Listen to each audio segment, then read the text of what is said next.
अस्सलामुअलैकुम मेरे प्यारे बहन भाइयों, क्या हाल है? ठीक ठाक है। उम्मीद है कि आप सब लोग बिल्कुल ठीक ठाक होंगे और खैरियत से होंगे। तो आज हम बनाने जा रहे हैं बहुत ही ज़बरदस्त सी रेसिपी, साबूदाना या फिर सागूदाना, साबूदाने का हलवा। आप इसको साबूदाना भी बोल सकते हैं, सागूदाना भी बोल सकते हैं। इसका बहुत ही ज़बरदस्त सा हलवा बनता है और फिर इसकी टिक्कियाँ भी बनती हैं। तो इसके लिए मुझे चाहिए एक कटोरी भिगोए हुए साबूदाने। तकरीबन मैंने इसको 1.5 घंटे तक भिगो दिया था। और 1 कप भरकर मुझे चाहिए चीनी, और 3 से 4 टेबल स्पून चाहिए और 4 टेबल स्पून के करीब मुझे चाहिए देसी घी, और 2 चुटकियों के जितना मुझे चाहिए फूड कलर। बादाम तो आपकी मर्जी जितनी आप डालें। मैंने इसको भिगो के इसके छिलके उतार दिए थे बादाम के। और 3 से 4 तो मुझे चाहिए हरी इलायची।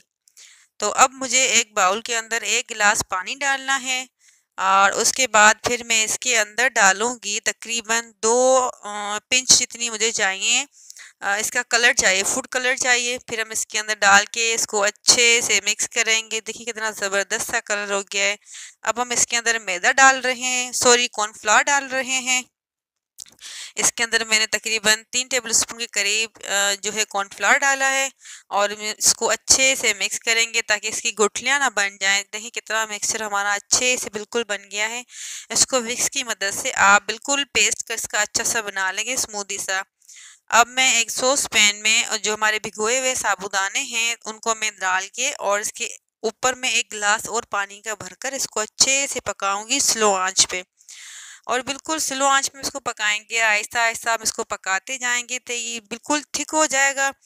अगर ये थिक हो जाए तो आप इसके अंदर थोड़ी सी और भी पानी, थोड़ा सा पानी इसके अंदर और ऐड कर सकते हैं। तो मैंने इसके अंदर अब डाली चीनी, और चीनी मैंने तो 1 कप भर के डाली है। अगर आपको ज़्यादा मीठा पसंद है तो आप इसके अंदर थोड़ी सी चीनी ज़्यादा ज़्यादा कर लें इसके अंदर।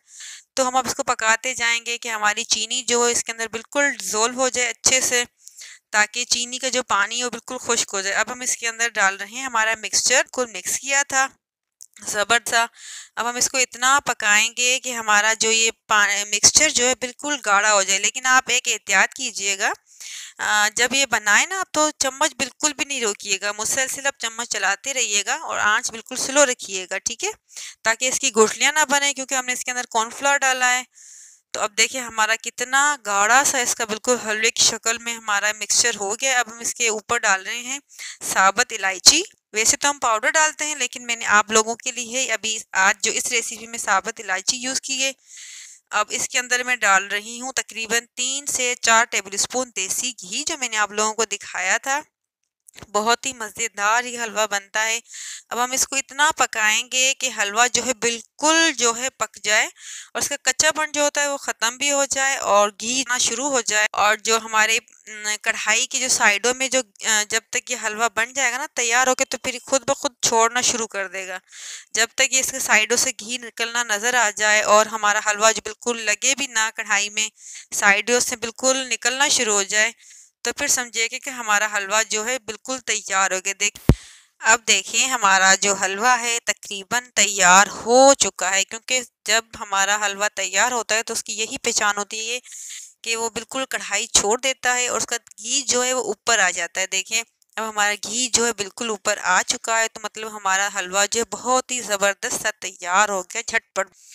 तो हम इसको अब एक ट्रे में डालेंगे। तो मैंने ट्रे लिया, उसको मैंने अच्छे से ग्रीस कर लिया है देसी घी के साथ। अब मैं वही हलवा जो मैंने बनाया है आप लोगों के सामने वो मैं इसके अंदर डाल दूँगी, और फिर मैं इसी को थोड़ा सा 2 से 3 घंटे बिल्कुल रूम टेम्परेचर पर छोड़ दूँगी। जब ये ठंडा हो जाएगा तो फिर मैं इसकी टिक्कियाँ काट लूँगी, और मैं इसको ऊपर गार्निश किए बादामों के साथ। अगर आप चाहें तो इसके ऊपर आप बादाम, पिस्ते, काजू, अखरोट जो आप लोगों को पसंद है आप उसके साथ अपने हिसाब से इसको गार्निश कर सकते हैं। अगर आपको मज़ीद अच्छा करना है तो आप इसके अंदर खोया भी डाल सकते हैं, लेकिन मैंने सिंपल सा रखा है।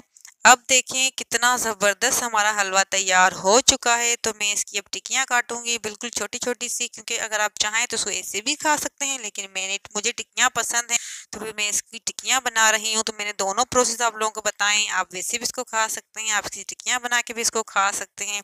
आप इसको स्टोर भी कर सकते हैं तकरीबन 20 से 25 दिन तक एयर टाइट बॉक्स में। तो उम्मीद है कि आप लोगों को मेरी ये रेसिपी बहुत पसंद आएगी। मुझे दुआओं में याद रखिएगा। अल्लाह हाफिज़।